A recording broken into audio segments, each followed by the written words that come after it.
우리 창세기 42장 우리 26절로 38절의 말씀을 우리 보았습니다. 우리 42장에 있는 말씀에 보면 기근의 문제를 해결하기 위해서 우리 애굽으로 양식을 사러 온 그 형들을 요셉이 만났을 때 요셉은 그 형들을 모른 채 했습니다. 그러면서 그들에게 누명을 씌웠죠. 너희는 양식을 사러 온 것을 핑계 삼아 바로 이 땅을 정탐하러 왔다라고 이렇게 누명을 씌웠습니다. 그리고 만약에 너희 동생이 있다면 그 동생을 데리고 오지 않으면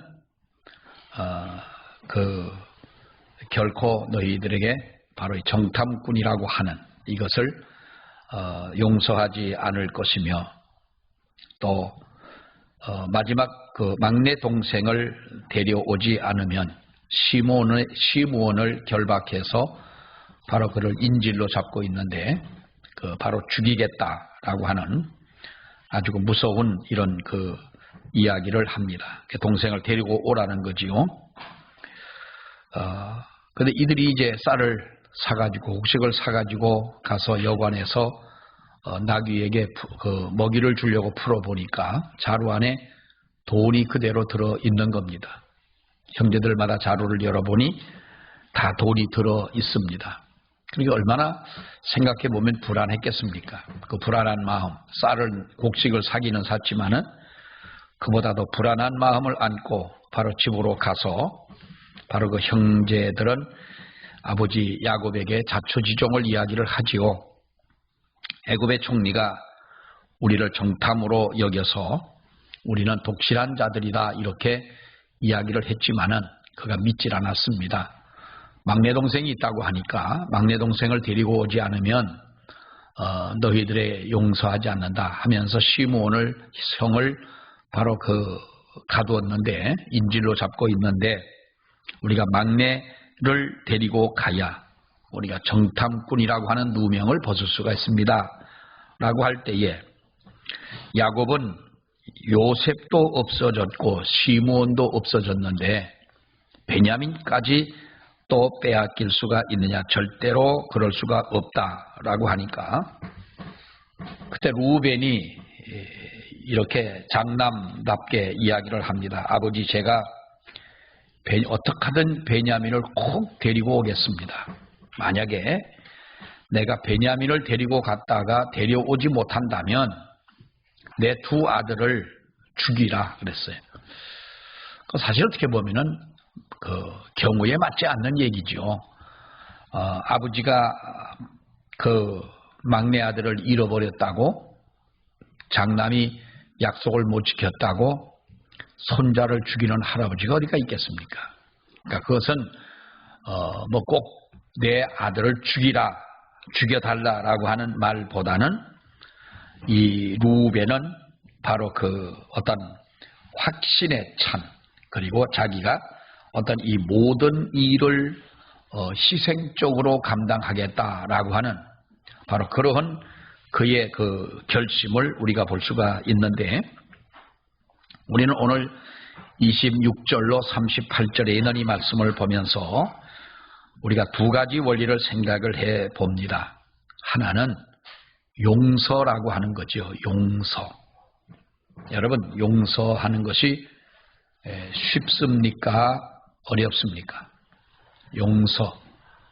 용서를 한다고 하는 것은 어려운 일입니다. 요셉이 왜 훌륭한 사람이냐라고 하는 것을 우리가 보면 용서하는 능력이 탁월했던 사람이다라는 거예요. 용서했던 그 능력이 탁월한 사람입니다. 제가 어제도 말씀을 드렸죠.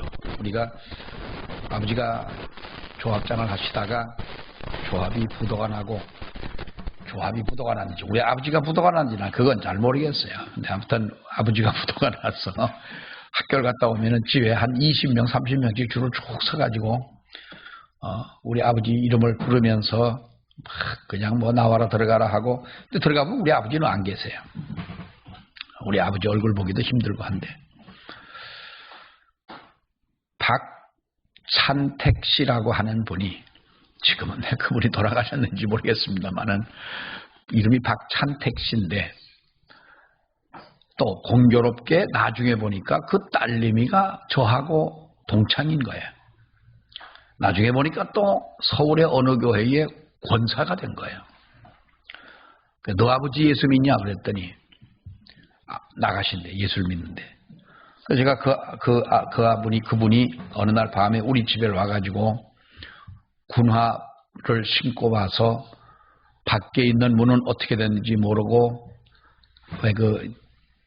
이 마루에 이게 밖에 이렇게 또 문이 또 있잖아요. 마루에 문 밖에 있는 거, 방문 말고 그 문도 다 걸었을 텐데, 아무튼 뭐 발로 부쉈는지 어쨌는지 아무튼 들어와서 방 안까지 쳐들어와서 불이 발로 차니까 군화가 쑥 들어온 거예요. 그러니 우리 집이 얼마나, 여러분 한밤중에 얼마나 그 어린 마음에 무서웠겠어요. 초등학교 4학년 11살이죠. 그때 그랬다 그랬죠. 내가 커서 저 사람을 내가 원수를 갚는 거야. 이제 그때 뭐 그런 만화도 그런 만화가 많았었어요. 옛날에 아버지 부모의 원수를 갚기 위해서 뭐 3년 동안 산에 가서 돌을 닦고 무술을 배우고 아버지 원수를 갚겠다는데, 가만히 그 이불을 뒤집어 쓰고 생각을 해보니까 20살이면 내가 싸워서 이길 것 같은 거예요. 그때 이제 11살 때 20살 된 그 형들, 삼촌뻘 되는 사람들이죠. 그분들은 나도 20살이 되면은 저 아저씨를 싸워서 이길 수가 있겠다. 싸워서 이기는 것이 아니라 내가 저 사람을 죽인다 그랬어요. 그런 마음이 드는 거예요. 그러니까 사실 10살부터 20살까지 내 마음은요, 그분을 죽이기 위한, 싸워서 죽일 때까지 싸워서 이기기 위한 그 어린 마음에 그 마음을 가지고 살았으니 참 내 마음이 얼마나 피폐하고 얼마나 내 마음이 잘못된 길로 가기 너무 쉬운, 노출된 그런 마음을 가지고 살았잖아요. 그러니까 쓸데없이 그 사람은 아무튼 싸워서 군화를 신은 사람을 싸워서 이겨야 되니까. 그래서 한 번은 춘천을 길을 걸어가다 보면 춘천에는 미군이 많고 군인이 많아요. 군화를 신은 사람이 앞으로 가길래 저 군화를 신은 놈만 내가 싸워 이긴다면 그 사람이 어디 사는지 아는 거예요. 어디서 뭘 하고 있는지 그걸 다 알고 있으면 그 사람을 분명히 내가 이길 수 있겠다. 그래서 군인하고 시비 걸어갖고 싸우다가 내가 얼마나 얻어 터졌겠어요? 그분에 대한 용서가 안 되는 거예요. 근데 따지고 보면 난 그것은 정확하게 잘 모르겠어요. 뭐 우리 어머니가 그 나중에도 지가 그럴 수가 있냐, 뭐 옛날을 봐서라도 지난날을 봐서라도 자기가 그렇게 하면 안 되지 하는 어떤 그런 이야기는 뭐 이렇게 듣기는 했지만 자세한 건 모르지만은 그분의 그날 밤에 욕을 하고, 우리가 형제가 7이라고 그랬잖아요. 이 형제가 7인데 그때는 7도 다 아직까지 7이 안 찼을 때일 거예요 아마. 막내 동생까지는. 그리고 막내 동생 그 이후에 생긴 거지. 그러니까 근데 아무튼 그 많은 할아버지 할머니가 계시고 그 아버지는 안 계시지만은 동생들이 있고 한데, 그날 밤에 그렇게 못되게 한 그분에 대한 어떤 그 마음, 어린 마음에 저 사람은 내가 싸워서 이겨야 되고 죽여야 된다는 그 마음이 용서하지 못한 마음을 품고 사는 거예요. 그게 언제라고 그랬어요? 제가 하나님의 그 사람을 싸워 이길 수 있겠다고 하는 20살이 되어 갈 때쯤, 그 고3 이제 졸업할 때죠. 졸업하기 전쯤 하나님의 은혜를 받고 나서 회개를 막 하고 있는데 그때 그 모습이 떠오르는 거예요. 근데 사실 그것은 내가 용서를 한다 안 한다 하는 그 문제가 아니었구나. 내 마음의 문제였구나. 그게. 네? 그 사람은 그 사람 나름대로 어떤 우리 집에 와서 얼마나 분하고 억울하면 그런 짓을 했겠고, 그런데 그것을 내가 용서를 해야 된다 안 해야 된다는 문제가 아니라 바로 내 마음의 문제였구나. 비신앙적, 용서가 없는 강팍하고 정말로 피폐한 그런 마음 때문에 있었구나 라고 하는 것을 이제 알고 회개를 했지요. 얼마나 제가 속으로 욕을 많이 했겠어요. 너 이놈 박찬택이 만나기만 하면 어떡한다. 그래서 얼마나 여러분 제가 악합니까. 그분이 춘천에 공지천이라고 하는데 조금 오면은 거기 이 버스 정류장이 있는데 건너편에서 뭘 하신다 하는 거를 알고 나는 키가 크고 힘이 잘하고 할 때를 기다리고 있는 거예요. 저 사람과 싸워서 이기려고. 그러니 여러분 그때를 생각하면 내 마음이 얼마나 악했었어요. 감사한 거는 그래도 착하게 살아왔으니 감사하고 곁길로 안 나갔으니 감사하고 하나님의 은혜였지요. 여러분 용서라고 하는 것 우리 마음속에 생각을 해보면 지금까지 살아오면서 용서하지 못할 놈 딱 하나씩은 있어요.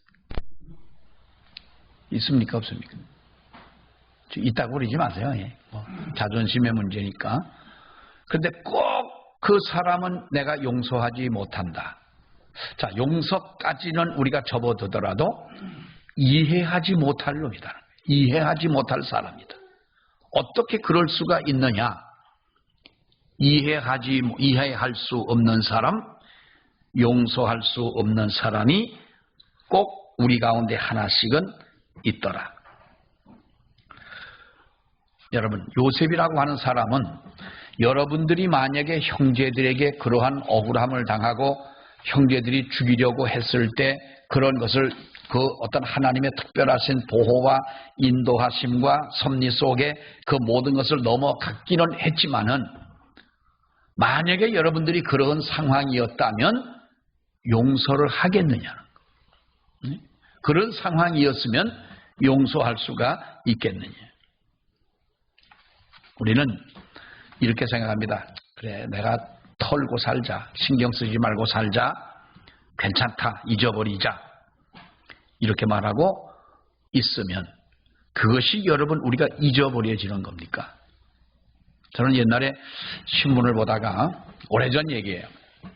조선일보 신문을 보는데 어떤 사람이 택시를 타고 가다가 택시를 잡아 탔어요. 뒤에 탔어요. 했는데 택시기사하고 이제 이런저런 얘기를 가다 보니까 남자들 군대 얘기 나온 거야. 그래서 군대 생활, 군대 어디 갔다 왔습니까? 어디 갔다 왔다는 거야. 근데 가만히 보니까 이게 나의 선임이었어. 고참이었어. 근데 군대 생활할 때 그 사람한테 얼마나 얻어맞고 괴롭힘을 당했는지 몰라.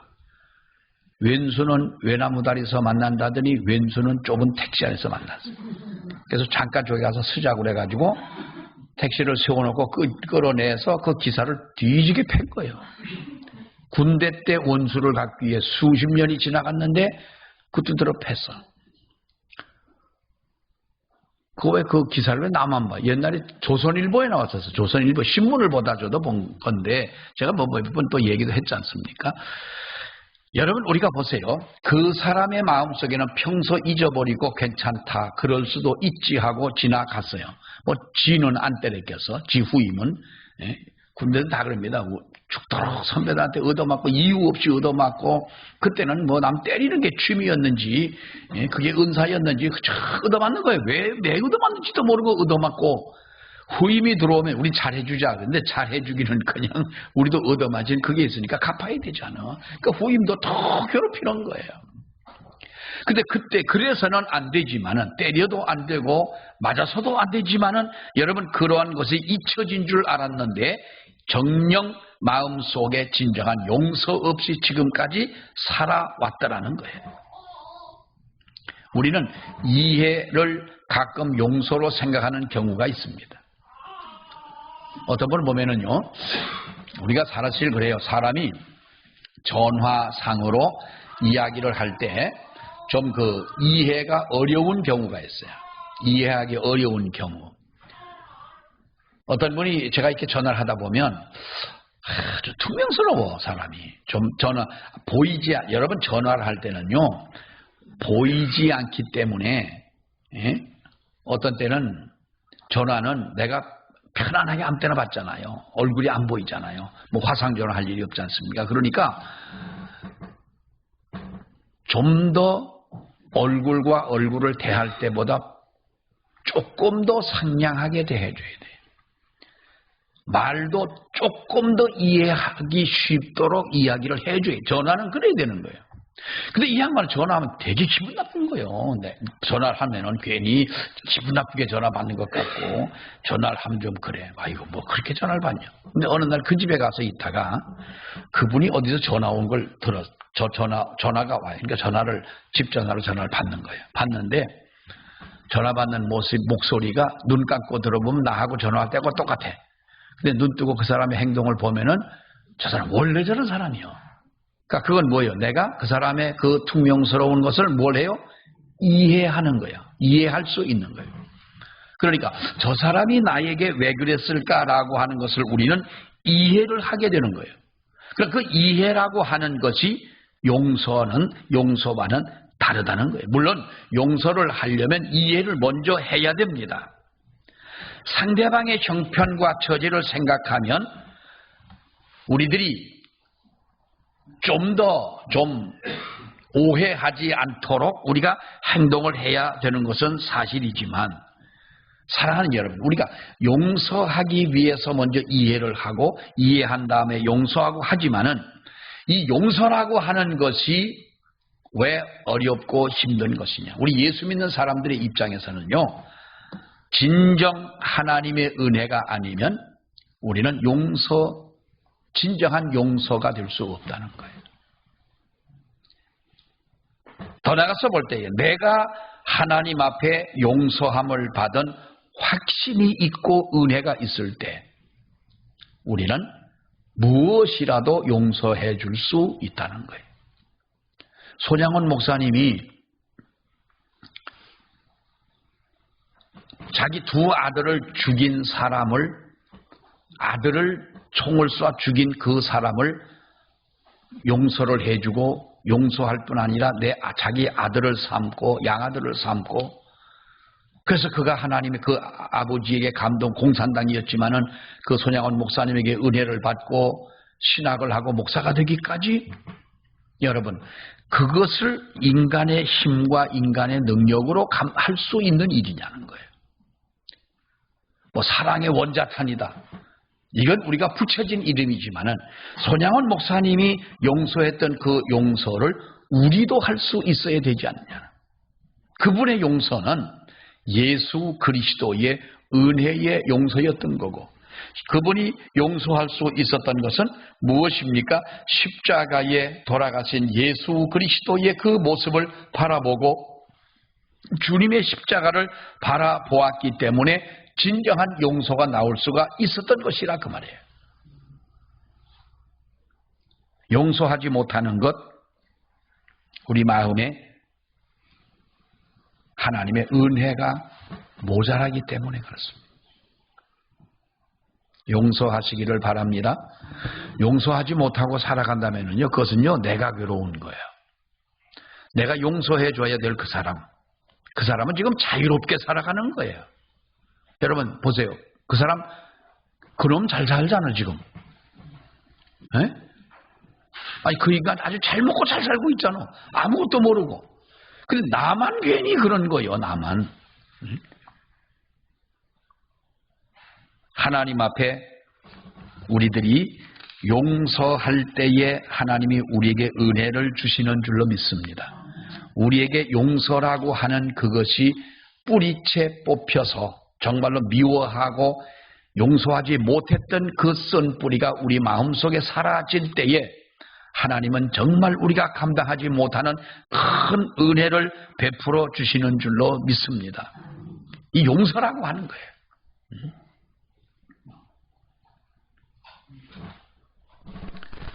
자, 또 하나 보면 우리가 오늘 이 성경에서 보면은 시므온이 감옥에 갇히게 되지요. 애굽의 감옥에 갇히게 됐습니다. 이 문제를 해결하기 위해서 루벤이 어떻게 합니까? 아버지에게 와서 얘기를 했더니 절대로 안 된다는 거야. 베냐민의 형 요셉도 사라지지 않았냐? 어디가 죽지 않았느냐? 그리고 베냐민까지 데리고 간다면 시므온도 지금 감옥에 갇혀 있지 않냐? 거기다가 베냐민까지 데려갈 수가 있느냐라는 거예요. 그때의 루벤이 뭐라고 그랬어요? 아버지, 내가 시므온을, 베냐민을 안 데리고 온다면 내 두 아들을 죽이세요. 이 말이 무슨 말이에요? 자기가 희생하겠다는 말 아닙니까? 내가 희생하겠습니다. 내가 아무튼 이 모든 문제를 내 목숨을 걸고라도 이 문제를 해결하겠습니다라고 하는 거예요. 베냐민까지도 만약에 가서 정말로 무슨 일이 생긴다면 여러분 자신이 영원한 죄인이 될 수밖에 없는 것이고 어떻게 그 아버지의 얼굴을 볼 수가 있겠습니까? 그러나 위험한 일이지만 사실 이스라엘이나 애굽이나 지금도 그때나 지금이나 똑같습니다. 분위기는. 지금 이스라엘 백성들과 가자지구 하마스와 전쟁을 하고 있습니다만은 그들은 물과 기름처럼 아무리 수천 년이 지나가도 여러분 하나 되지 못하는 그들을 보세요. 애굽도 그때 당시만 하더라도 똑같은 문제 아니겠습니까? 그러나 여기에서 보면 그 루벤 장남의 그 희생적인 그 정신이 정말로 여기에 돋보이는 그러한 문제라고 볼 수가 있는데 어떤 문제를 해결하려면 그렇습니다. 누군가의 희생이 있어야 되는 것입니다. 성경을 보면 하나님의 은혜, 하나님의 축복, 하나님의 역사 이것이 있기 전에 항상 희생이 먼저 있었더라는 거죠. 요 모세의 희생을 통하여 하나님은 이스라엘 백성을 애굽에서 인도해 내지 않습니까? 누군가의 희생이 있어야 된다는. 어느 가정도 보세요, 여러분. 여러분의 가문을 볼 때에 누군가의 가정을 향한 희생이 있었기에 여러분들의 가정이 건강하게 설 수가 있는 것이고 교회도 마찬가지 아니겠습니까? 우리가 성경을 보면 열왕기상 17장에 사렙다 과부가 그 기근의 문제를 해결할 수 있었던 것은 여러분 성경을 보면 무엇입니까? 그의 마지막 남은 떡을 하나님의 선지자 엘리야에게 바쳤기 때문 아닙니까? 그러니까 희생인 거지요. 엘리야가 어느 날 아합 왕 앞에서 이제 수년 동안 비가 내리지 않는다라고 하는 말을 남기고 사라졌습니다. 그러니까 말하자면 저주를 하고 이 아합 당시에 이 아합과 이세벨을 대단한 이 사람 앞에서 이렇게 이 말을 남겼습니다. 왕은 너무나 화가 난 겁니다. 그러니까 엘리야를 잡아오도록 명령을 내렸습니다. 그때 엘리야가 어디로 갑니까? 그리 시냇가에 가서 숨었습니다. 그랬더니 하나님이 그리 시냇가에 졸졸 흐르는 물을 마시고 까마귀가 날아와서 주는 떡을 먹으면서 그런 이렇게 지냈는데 며칠이 지나자 그리 시냇가에 흐르던 시냇물마저도 말라버리고 만 것입니다. 이제는 먹을 물도 없고 떡도 없습니다.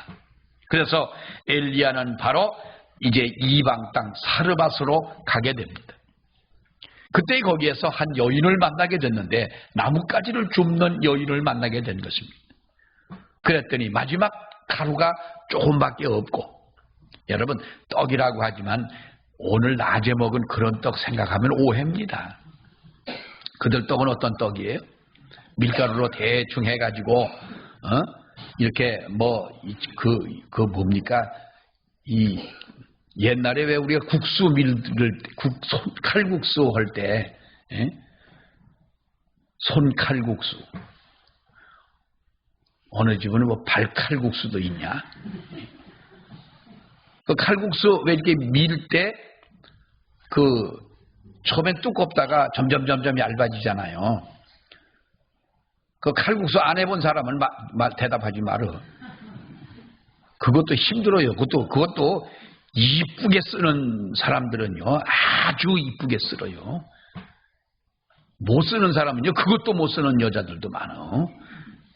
여기 말고 저쪽에 강원도 쪽에 그쪽에 그 밀가루를 반죽해서 왜 칼국수를 하려고 밀어놓은 그것을 소뚜껑 같은 데다가 놔가지고 구워서 그게 떡인 거예요. 그 당시에 이스라엘 백성들이 그렇게 먹은 거예요.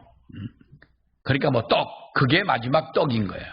그러니까 그거 붙일 기름 조금 있고 가루 조금밖에는 없다. 그러니까 엘리야가 그 사렙다 여인에게, 과부인 여인에게 뭐라 했으면 그 떡을 4개로 가지고 오라는 거예요.